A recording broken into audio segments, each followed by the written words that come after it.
Hello everyone. Welcome back to the channel. My name is Andre and I'm your bookworm. And today we have another book review. As you can see by this beautiful book right here, we are reviewing Warbreaker by Brandon Sanderson. Now, all right, this is not usually the cover that you see. The one that on the thumbnail is the paperback edition, but I'll get to why we have this edition here. But anyways, this is a standalone novel for now because Brandon Sanderson has said that he wants to write more novels in this world, but as it stands, this is a standalone. And this is the fifth Cosmere novel being released, with the first one being Elantris, and then the Mistborn trilogy followed that, and then a Warbreaker. For the new ones here that have no idea what the Cosmere is, which I mean, I don't know how you possibly can't know unless you're very new to fantasy, but the Cosmere is a universe written by Brandon Sanderson where he has several stories, several worlds, and all of these worlds are somehow connected. Think of it like Terry Pratchett's Discworld or the Marvel Cinematic Universe by Marvel. Different stories all happening with the same universe. Sometimes they connect, sometimes they don't. So what we have to say about Warbreaker? Well, to start off, this is not my first read of Warbreaker. This is actually my first reread. And this was a buddy read of mine. That's why it took me ages to finish, kind of like 4 months, because we were reading probably a couple of chapters every week or maybe a bit more some weeks. So it took me a long time. But why this book? Well, I remember loving this book the first time I read it. I gave it a 5 out of 5 back then. So I thought, this is a good Sanderson book. Let me re-experience it and see if it stands to the same level as the first read. This book was published in 2009 and at the time was nominated for the David Gamble Award. It didn't win it, but still, nominations are always good for books. I mean, not that Brandon Sanderson needs more awards because he has made it in the field. So I guess like just having Brandon Sanderson on a book is enough to get the book to be sold. On Goodreads, this book has been able to amass 271,000 ratings. Again, any Brandon Sanderson book always gets tons of ratings, and the average score it has is a 4.3 out of 5, which again, fantasy, it's quite high. Brandon Sanderson books tend to be quite high. Now, going back to this edition, this is not the normal edition nor a hardback edition. This is a special edition for the 10th year anniversary of Warbreaker, and this is the Dragonsteel Leatherbound edition. It was a gift by my friends because, again, they knew I loved this book, so they decided to gift me this for my birthday. And I just have to say that reading this book in this format is a completely different experience. Not only you have a lot of art at the end papers of this book, but also in between that represent parts of the story. And on top of that, you also have just at the start of each chapter a beautiful illustration of the first letter of the paragraph. And they're quite different because the paragraphs don't always start with the same letter. So you have just a huge amount of art that you get to explore and experience it and just have this feel of like a very luxurious edition to read. But anyways, you know what we'll be delving now, which will be the synopsis. If you don't want to hear anything about it, you can skip to the next timestamp. But if you're curious to know what this book is about or just want to keep hearing me, then you can keep going and I shall narrate the synopsis to you. Let's go. Warbreaker is the story of two sisters who happen to be princesses. The god king one of them has to marry, the lesser god who doesn't like his job, and the immortal who's still trying to undo the mistakes he made hundreds of years ago. Their world is one in which those who die in glory return as gods to live confined to a pantheon in Hallandren's capital city, and where a power known as biochromatic magic is based on an essence known as breath that can only be collected one unit at a time from individual people. By using breath and drawing upon the color in everyday objects, all manners of miracles and mischief can be accomplished. It will take considerable quantities of each to resolve all the challenges facing Vivenna and Ciri, princesses of Idris, Susebron, the God King, Lightsong, reluctant god of bravery, and mysterious Vasher, the Warbreaker. Alrighty, and with the synopsis out of the way, let's start with our review and we go straight to the first category, which is plot. So what do we have to say about this category? Well, to start off, we followed three main POVs, which are Vivenna, Ciri, and Lightsong. I think Brandon Sanderson was very smart at giving us these three different perspectives, because I think if we only had the two sisters, which would still be good, but has been seen quite a lot in fantasy, seeing the two sisters kind of having different perspectives on the same world would be okay, but it wouldn't be different or elevate to that next level. I mean, we still have one going into the nobility and seeing that side of things. We have the other one going into the more lower class citizens and seeing how they deal with the same conditions. But I think having Lightsong as one of the nobles, let's say, gives it another layer of complexity, but also a different perspective to analyze the themes and all the different messages that this book has. And I think together they can weave the political intrigue to the max. And most of the time without actually interacting with each other, which is really good. Sometimes they do interact, but their interactions are quite minimal, and they can still all be very enjoyable and make the plot move forward quite fast. Now, one thing I have to say is this is not the most action-packed novel from the Cosmere, and don't expect to have a lot of action. I will mention this more about in the writing style category, but yeah, take that into account. This is pretty much a political intrigue novel. It happens 90% of the time within a city, which, if you know me, you know that I have some grips with having a story spent in one city alone if it's not fully developed, but we'll get into that for the world building. But this does not mean that the plot is bad. I don't think that at all, far from it. I do think that this is one of the Brandon Sanderson's novels where I felt most twisted in terms of plot twists. I mean, I remember the first time I read it, and I remember vividly where I was, what I was doing, that I read a certain part and I felt completely betrayed. And when we get to the Sanderland, then it's like plot twist after plot twist after plot twist, and you can't really stop because you just want to keep reading and absorbing all that information that is coming to you. However, because not everything is good, I did feel on my first reread that there wasn't exactly the most engaging plot throughout the story. I mean, the main plotline is good, but I don't feel like it elevates to the same level as some of other Brandon Sanderson books. Especially towards the end, when we start scratching the possibilities around the magic system, I think that's when a lot of things start elevating and the plot starts becoming more complex, but then the book ends. I think you will still have fun reading it, and if this is your first read, I think you'll enjoy it a lot, but on a reread, you will see that it might not have the same type of enthusiasm. So for this category, I'm giving it a 4 out of 5.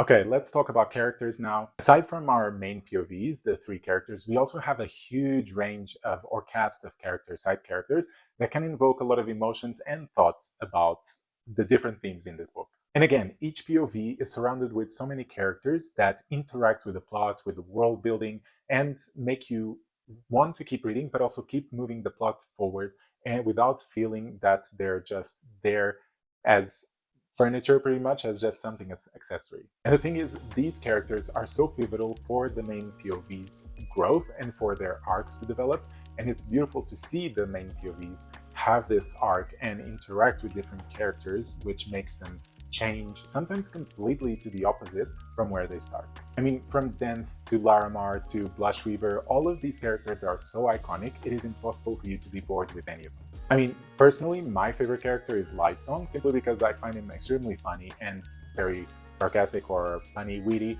and I think his arc is also very beautiful. But I can totally admit that Vivenna's arc is one of the best ones, if not the best one in this book, and in many other books of Brandon Sanderson.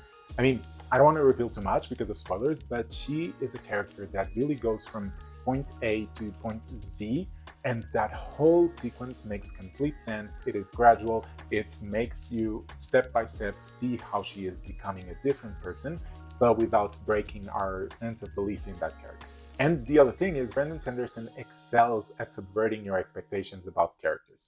You might think you know a lot about a character, that you can totally trust them, that you can really like them, and then Brandon Sanderson comes and says, oh, this character, actually, they're the complete opposite of what you thought, and they might not be bad, but might be good, or they might be good, but they're actually bad, and it's a big mess, but it all makes complete sense, and you feel completely betrayed. You feel like they're just playing with your emotions, but that's the beauty of it. It's because you feel like those characters are real, you actually trust these fictional characters, and then they, by betraying other characters, betray you in consequence. And the best part is that some of these transformations, you can totally, when they happen, you can totally see how everything that had been said before was leading up to this, and you just completely ignored those hints. Or on a reread, like is my case, you could see other things happening, you could see where they would lead, and you're like, wow, how did I not see this before?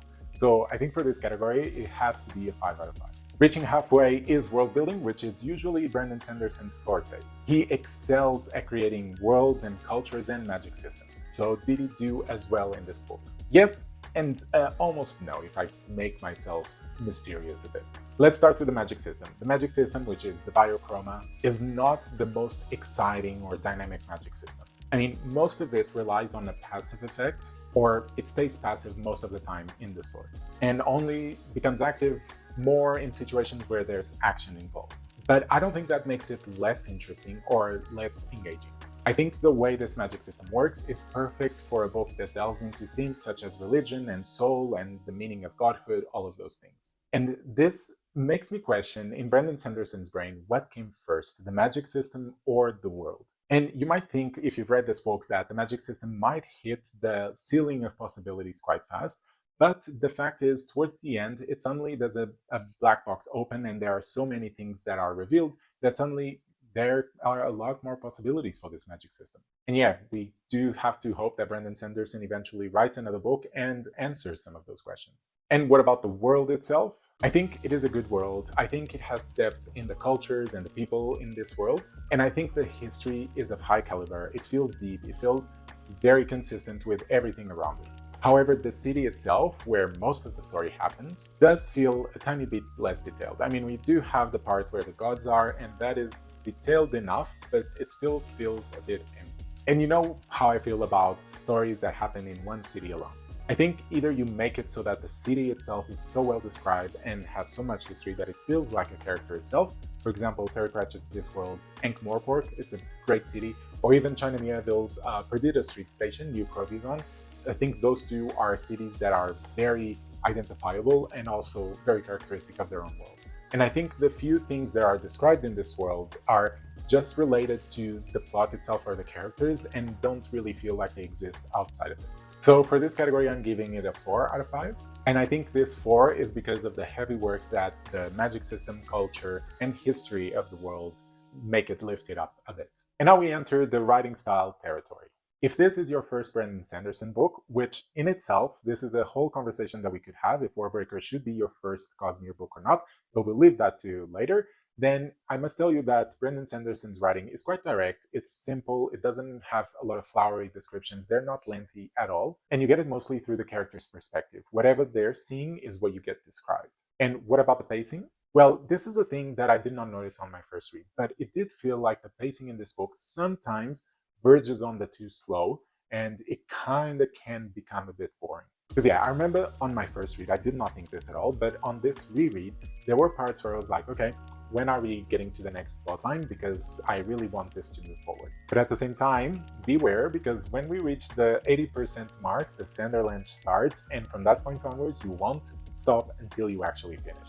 But aside from those more technical parts, one thing that I want to mention in this category are the themes explored in this book. We go from godhood, religion, arrogance, and heresy, so many things that are explored without feeling preachy. And it's funny because a lot of these themes are explored through preaches, so it's funny that it does not feel preachy. And I think Brandon Sanderson did an amazing job with this because he used the characters that were all in slightly different settings to explore similar themes and see them through different perspectives. And you can see as the characters progress through their arc, the messages in these themes become more and more complex. And you can see that the characters that had a very hard rock mentality about a specific theme slowly shift and mold themselves to appreciate other sides of the same thing. So for this category, if it were just themes, I would have given a 5 out of 5, but I think the pacing does disturb this book quite a bit. So I'm giving it a 4 out of 5. And our last category is enjoyment. Like I mentioned before, Warbreaker was one of my favorite Cosmere books on the first read. And I mean, it still is. I think my expectations were maybe a bit too high when I started, and because of that, it didn't really correspond with my memory of it or how exciting it was, and therefore my enjoyment decreased a tiny bit. And I think even with the pacing issues, I still thoroughly enjoyed it. I think especially the plot twists, and the Sanderlanche as well, but the plot twists are especially delicious in this book. It's like chef's kiss. And again, it's one of those cases where despite the technicalities of it not being a 5 out of 5, I still enjoyed reading this book a lot. And every time I would go back to it, I would be like, yes, let's keep going. I'm really excited to keep seeing Vivienne, Ciri, especially Lightsong, and just experience more of the magic system. So for this category, it's going to be a 5 out of 5. And so we reached the end of our review. Just as a refresher, we have 4 for plot, 5 for characters, 4 for world building, 4 for writing style, and 5 for enjoyment. And this gives us a final score of 4.4 out of 5. Okay? It is a bit of a decline from my first read, which I gave a 5 out of 5, but it's still good. It's still above the Goodreads score, which was 4.3. So I still think very well of this book, and I would definitely recommend it to a lot of fantasy readers. And if you haven't read this book, but you've read other Brandon Sanderson books, I think this is a perfectly fine book. It's better than some others that I've read. It's not the best anymore, but still, good read. It's doesn't happen often that a reread brings the score of the book down. I actually remember it happening for some of the Wheel of Time books, but a lot of times it can actually increase. So it's just a matter of how you're mind space is, but also what your memories of that book are. And then again, if you love books that delve into what godhood means or religion in a fantasy setting, I think this is the perfect book for you to delve on, because it does have a lot of these themes being explored, and they're explored in ways that make you think about it in different ways, which is what I love especially. It's when a book is focusing on themes but makes you think about them differently. And I mean, the fact that this speaks so much about godhood and religion reminds me that about Lord of the Mysteries, and it would be funny to have characters from Lord of the Mysteries and Warbreaker talking to each other and try to figure out what godhood means and religion and all of that. So that's some food for thought, an imaginary conversation between them. But I think it's time for you to let me know what you think about this book. Are you curious to read it? Have you read it? What do you think? Comment down below, and if you're new, don't forget, subscribe, like the content, and you shall be seeing me on Thursdays and Sundays, okay? See you soon.